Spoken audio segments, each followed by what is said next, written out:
नमस्कार, MTV India news में आपका स्वागत है। मैं हूं साक्षी। पेश है आज की प्रमुख हलचल। 14 जनवरी को मकर संक्रांति के मौके पर एक तरफ जहां लोग मेले और पवित्र नदियों के स्नान में व्यस्त थे, वहीं सीधी शहर कोतवाली थाना अंतर्गत शहर से लगे ग्राम रामपुर में एक महिला के साथ कई पुरुषों ने पकड़कर बेरहमी से लाठियों से पिटाई कर दी, जिसका वीडियो वायरल है। आरोपियों ने जिस बेरहमी से महिला की पिटाई की है, वीडियो देखकर दिल दहल जाए। लोग जानवरों की भी पिटाई इस बेरहमी से नहीं करते। मामला सीधी शहर से लगे ग्राम रामपुर का है, जहां पर आपसी रंजिश को लेकर साहू परिवार ने जायसवाल परिवार के प्रदीप जायसवाल पर हमला कर दिया। इसी दौरान बीच बचाव करने आई उसकी पत्नी पुष्पा जायसवाल को साहू परिवार ने अपना निशाना बना दिया। एक अकेली महिला को कई पुरुषों ने पकड़कर लाठियों से बेरहमी से जानवरों की तरह पीटा। बताया गया कि फरियादी हीरामठ जायसवाल निवासी रामपुर थाना कोतवाली ने अपनी पीड़ित पत्नी पुष्पा जायसवाल के साथ थाना में पहुंचकर अपने साथ घटित घटना दर्ज कराई। फरियादी ने बताया कि वह अपने घर से गैस सिलेंडर लेने पटेरा भारत गैस गोदाम गया था। गैस नहीं मिला तो वापस आकर रामपुर बैरियर के पास दुकान में बैठकर चाय पीने लगा। उसी समय आरोपी विजय साहू वंश गोपाल साहू आए और बोले कि तुम मुझसे रंजिश रखते हो। जब मैं बोला कि मैं आपको कुछ नहीं बोलूंगा, तो आरोपियों ने मेरे साथ हाथ मुख का लात से मारपीट करने लगे। जब मैंने हल्ला गुहार लगाई तो मेरी पत्नी पुष्पा जायसवाल एवं मां रामरती जायसवाल मौके पर पहुंच गई, जिसके बाद आरोपियों ने मेरी पत्नी पुष्पा जायसवाल की पकड़कर लाठियों से बेरहमी से पिटाई की और आरोपियों ने जान से मारने की धमकी भी दी है। कोतवाली पुलिस ने फरियादी की रिपोर्ट पर आरोपियों के खिलाफ सामान्य धाराओं में मुकदमा दर्ज कर लिया है। अभी तक आरोपी फरार बताए जा रहे हैं। आरोपियों पर अब तक कोई कार्यवाही नहीं होने से पीड़ित जिले के पुलिस अधीक्षक कार्यालय के चक्कर लगा रहा है। इसी दौरान पीड़ित ने MTV इंडिया न्यूज को पूरे मामले की जानकारी देते हुए पुलिस प्रशासन से न्याय दिलाने की मांग की है। ये बताइए, क्या नाम है आपका, कहां से आए हैं, क्या घटना हुई है मारपीट की आप लोगों के साथ? मेरा नाम प्रभात जायसवाल है और हम पटेरा के हैं। और हमारे जीजा जी भी हाल ही में 14 तारीख को गए थे गैस लेने पटेरा में ही। तो जीजा जी वहाँ लौट रहे थे, तो रामपुर के कुछ साहू लोग हैं और रास्ता रोके उनका और उनसे लपटी उठ गई। फिर जीजा हमारे भाग गए। तो जानकारी हमारी दीदी को मिली। जब दीदी हमारी वहाँ पे आए तो दीदी के साथ 5-7 लोग बहुत बुरी तरह मारपीट की है, जो कि आपके साथ वीडियो भी हो गई है कि और अभी तक कोई कार्रवाई नहीं हुई। और अपराधी घूम रहे हैं, अब जान से मारने की धमकी भी दे रहे हैं। कहाँ रिपोर्ट दर्ज कराई? कोतवाली में। क्या चाहते हैं? अब चाहते हैं कि जिस तरह के लोगों ने मारपीट किया है और एक महिला के साथ किया है, तो इनके ऊपर कड़ी से कड़ी कार्रवाई हो। अभी तक आरोपी गिरफ्तार नहीं? अभी तक नहीं, आरोपी गिरफ्तार नहीं है। क्या नाम है आपका? प्रभात जायसवाल। कहाँ के रहने वाले? पटेरा खुर्द। और आपकी बहन? रामपुर की हैं। दिन दहाड़े जिस तरह से कई पुरुषों ने पकड़कर एक अकेली महिला को लाठियों से बेरहमी से पीटा है, वह मानवता को शर्मसार करने वाला है। पीड़ित महिला जिले के आला अधिकारियों, जनप्रतिनिधियों और न्याय करने वाले लोगों की तरफ अपेक्षा की नजर से देख रही है। यदि इस शर्मसार करने वाली घटना के बाद भी आरोपियों पर कड़ी कार्यवाही नहीं होती, तो यह शासन प्रशासन और न्याय के पक्षधर लोगों का पीड़िता के साथ अन्याय होगा। अब देखना है कि आरोपियों पर कितनी जल्दी और कितनी कठोर कार्यवाही की जाती है। 16 जनवरी को शिवसेना के बैनर तले शिवसेना के जिला संयोजक विवेक पांडे के साथ सैकड़ों लोगों ने सीधी शहर के पूजा पार्क से जुलूस निकालकर पुलिस अधीक्षक कार्यालय पहुंचकर सीधी जिले के कई थानों में फरियादियों के मामलों में कार्यवाही नहीं किए जाने और उन्हें अकारण परेशान किए जाने के विरोध में घेराव प्रदर्शन किया गया। प्रदर्शन के दौरान शिव सैनिकों ने जमकर नारे लगाए।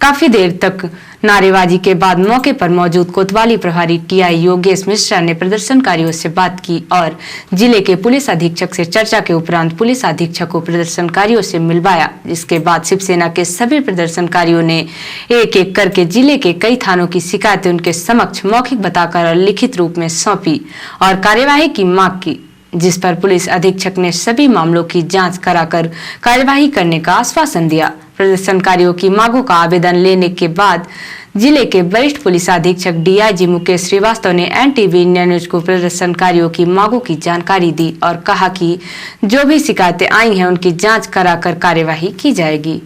जी हाँ, आज शिवसेना के द्वारा ज्ञापन दिया गया कुछ थाना प्रभारियों की द्वारा कार्रवाई न करने यानी जो भी उनकी छटपट शिकायत है उसके संदर्भ में ज्ञापन दिया गया। तो हमने उनको आश्वस्त किया कि इसमें जो भी शिकायत के बिंदु है उस पर संबंधित राजपत्रित अधिकारियों से जांच करा के उचित कार्रवाई सुनिश्चित करेंगे। हमने उसको बहुत गंभीरता से लिया है। मीडिया ने प्रदर्शनकारी शिवसेना के पदाधिकारी विवेक पांडे से उनकी मांगों और प्रदर्शन के संबंध में जानकारी चाहिए तो उन्होंने कई स्थानों का नाम लेते हुए कहा कि यहां फरियादियों के साथ न्याय नहीं किया जाता है, उल्टा फरियादियों को ही प्रताड़ित किया जाता है। कार्यकर्ताओं को पकड़वाया गया, कार्यकर्ताओं द्वारा पशु तस्करों पकड़ा गया, लेकिन उल्टा कार्रवाई कर दी गई। सुजीत सिंह बरगाही अपने संगठन के मंडल अध्यक्ष हैं चंद्रे के, उनके साथ उनको भी उनके द्वारा जंगल विभाग की अवैध लकड़ियों को पकड़वाया गया। दोषी कर्मचारी पाए गए, वरिष्ठ अधिकारियों की जांच की गई जंगल विभाग के, लेकिन उसी जंगल विभाग के जो दोषी अधिकारी था उसने जाके फर्जी आवेदन बस दे दिया थाने में। उस आवेदन के तहत न जांच होती न विवेचना, डायरेक्ट FIR कर लिया जाता है। ये आपके खड्डी चौकी का मामला, खड्डी चौकी के एक मामले नहीं करीब 4-6 मामले आ चुके हैं। तो कहा जाए जमोड़ी थाने के भी कई ऐसे कंप्लेने हैं जो कि आप देख रहे होंगे, ज्यादातर पीड़ित परिवार हैं। संगठन कार्यकर्ताओं को टारगेट बनाया जाता है। आज कोई भी पीड़ित जाता तो है लेकिन आशा से निराशा लेके आता है थाने से। मेरा मानना यह है कि न्याय के मंदिर में अन्याय का दरवाजा बंद करें और जो जन सेवा देश सेवा उसका सही निर्वहन करके इन पीड़ितों को न्याय। SP DIG साहब ने क्या आपसे कहा है आवेदन लेने के बाद, आपकी बात सुनने के बाद, फरियादियों की बात सुनने के बाद? बेशक मैं बताना चाहूंगा, इसके पहले भी आवेदन दिया गया था, शायद SP साहब को कुछ तो जानकारियां भी दी गई थी। अभी भी उन्होंने आश्वस्त किया है DIG साहब ने, SP साहब ने, कि कार्यवाही की जाएगी। बेशक जिन कार्यकर्ताओं के ऊपर फर्जी मामला दर्ज किया वो जांच कर उनको दोष मुक्त किया जाएगा और विश्वास भी है करेंगे तो ठीक है, नहीं वरना हम तो संगठन के कार्यकर्ताओं के साथ अन्याय तो नहीं होने देंगे। जिला कांग्रेस अध्यक्ष ज्ञान सिंह ने जिले के विभिन्न ग्रामों का भ्रमण कर पहले से नष्ट हुई फसलों का मुआयना किया। जिला अध्यक्ष ज्ञान सिंह ने सरकार और जिला प्रशासन से मांग करते हुए कहा है कि विगत दिवस कोहरे और ठंड के कारण जिले भर में किसानों की फसल और सब्जी पाले के कारण खराब हो गई है। अरहर की फसल सबसे ज्यादा प्रभावित हुई है। साथ ही सब्जी की खेती किसानी करने वाले किसानों को भी भारी नुकसान हुआ है। पूर्व में भी अल्प वर्षा के कारण किसानों को धान की फसल की बोनी और फसल प्रभावित हुई थी, जिसके संबंध में ज्ञापन के माध्यम से जिला प्रशासन और भाजपा सरकार से जिले को सूखा घोषित करने की मांग की गई थी, लेकिन सूखा घोषित नहीं किया गया और किसानों को भारी आर्थिक नुकसान हुआ था। इस बार पाला से अरहर, आलू के साथ अन्य फसल प्रभावित हुई हैं। जिला कांग्रेस अध्यक्ष ने जिला प्रशासन और भाजपा सरकार से मांग करते हुए कहा है कि तत्काल पाला से प्रभावित फसलों का सर्वे कराकर प्रभावित किसानों को आर्थिक सहायता प्रदान करें, अन्यथा किसानों के हित में कांग्रेस आंदोलन के माध्यम से उन्हें उनका हक दिलाने के लिए बाध्य होगी। जिला कांग्रेस कमेटी सीधी के तत्वाधान में सीधी विधानसभा अंतर्गत नगर पालिका के वार्ड नंबर 19 में गांधी चौपाल का आयोजन जिला कांग्रेस कमेटी के अध्यक्ष ज्ञान सिंह के मुख्य आतिथ्य में किया गया। कार्यक्रम के प्रारंभ में राष्ट्रपिता महात्मा गांधी एवं पूर्व प्रधानमंत्री लाल बहादुर शास्त्री के छायाचित्र पर पुष्प अर्पित कर उन्हें नमन किया गया। तत्पश्चात नगर पालिका क्षेत्र के पदाधिकारियों द्वारा मुख्य अतिथि एवं विशेष अतिथियों का माल्यार्पण से स्वागत किया गया। राष्ट्रपिता महात्मा गांधी के प्रिय भजन रघुपति राघव राजा राम का गायन हुआ। गांधी चौपाल कार्यक्रम में आम जन से चर्चा करते हुए जिला कांग्रेस कमेटी के अध्यक्ष ज्ञान सिंह ने प्रदेश की भाजपा सरकार में महंगाई और बेरोजगारी अपने चरम पर है। प्रदेश का युवा रोजगार के लिए भटक रहा है। शिवराज के शासनकाल में भ्रष्टाचार, बेरोजगारी बढ़ती जा रही है। प्रदेश में हजारों सरकारी पद खाली पड़े हैं। उन्होंने आगे कहा कि रोजमर्रा की चीजों के दाम आसमान छू रहे हैं। आटा, दाल और खाने की तेल की कीमतें रोज बढ़ रही हैं। गरीब व्यक्ति का जीवन यापन करना मुश्किल हो रहा है। अंतर्राष्ट्रीय बाजार में कच्चे तेल की कीमतें घट गई हैं, लेकिन यहाँ डीजल और पेट्रोल के दाम नहीं घटाया जा रहा है, जबकि डीजल और पेट्रोल में कम से कम 20 रुपए कम किए जा सकते हैं। चुनाव नजदीक आते ही भाजपा जनता को दिखाने के लिए 2 रुपए या 4 रुपए कम कर देती है। जिला कांग्रेस अध्यक्ष ने युवाओं व आमजनों से अपील करते हुए कहा है कि निरंकुश एवं जन विरोधी भाजपा सरकार को प्रदेश की सत्ता से उखाड़ फेंकने का संकल्प लें। गांधी चौपाल कार्यक्रम को संबोधित करते हुए प्रदेश उपाध्यक्ष लालचंद्र गुप्ता ने कहा कि प्रदेश के मुखिया घोषणावीर हैं। घोषणाएं तो कर देते हैं लेकिन वह कभी पूरी नहीं होती। सीधी में भी भरे मंच से कई घोषणाएं की और कर्मचारियों को निलंबित किया, लेकिन उनकी घोषणाएं कोरी घोषणा की रह गई। भाजपा सरकार जन विरोधी है, हम सबको इसे सत्ता से बेदखल करने का संकल्प लेना होगा।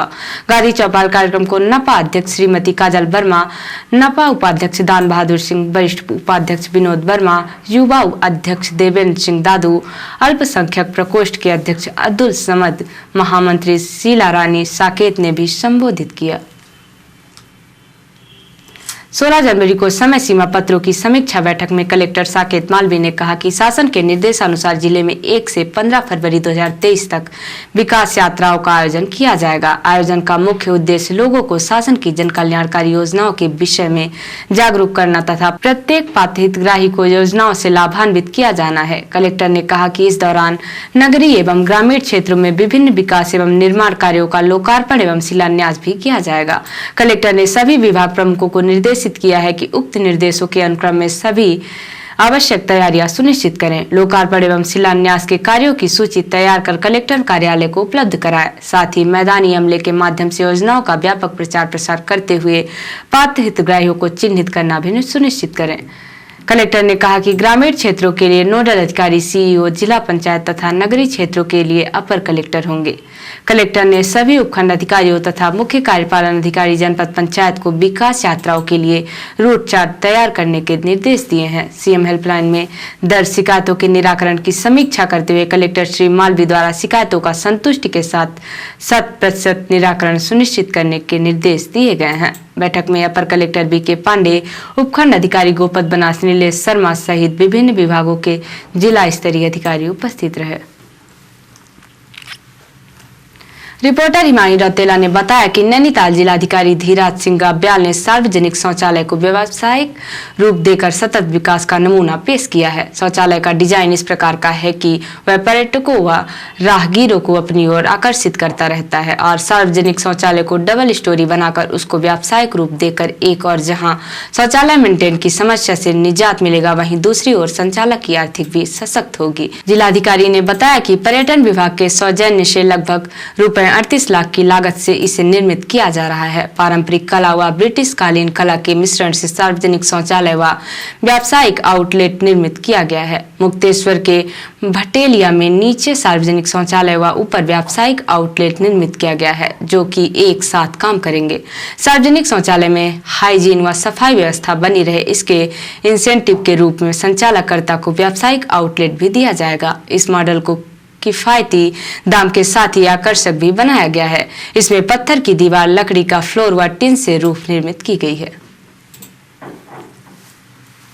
और अब पेश है प्रादेशिक हलचल। कमलनाथ के खिलाफ चुनाव लड़ेंगे गौरीशंकर। बिसेन बोले पार्टी कहेगी तो छिंदवाड़ा से लड़ूंगा। मुख्यमंत्री शिवराज सिंह फिर बोले पार्टी कहेगी तो दरी भी बिछाऊंगा। छिंदवाड़ा में लुटेरे ने मशीन गन से ज्वेलर को गोली मारी। बाइक स्टार्ट नहीं होने पर पकड़ाया, भीड़ ने जमकर पीटा। और एमपी में चल रही है बदलापुर सरकार। विवेक तंखा बोले प्रवचन पॉलिटिक्स से कुछ नहीं होने वाला हासिल। और अब पेश है राष्ट्रीय हलचल। 4 साल पुराने रेप केस में बीजेपी नेता शाहनवाज हुसैन को सुप्रीम कोर्ट से झटका। एफआईआर दर्ज करने पर रोक नहीं। दिल्ली में बीजेपी राष्ट्रीय कार्यकारिणी की बैठक शुरू। 9 राज्यों के विधानसभा चुनाव पर होगा मंथन। भारत जोड़ो यात्रा में आप पर निशाना। राहुल गांधी बोले पंजाब को खुद चलाएं सीएम भगवंत मान। और पीएम मोदी ने अग्निवीरों के पहले बैच को संबोधित किया। 200 उम्मीदवारों की पिछले साल हुई थी भर्ती। तो ये थी आज की प्रमुख हलचल। नमस्कार।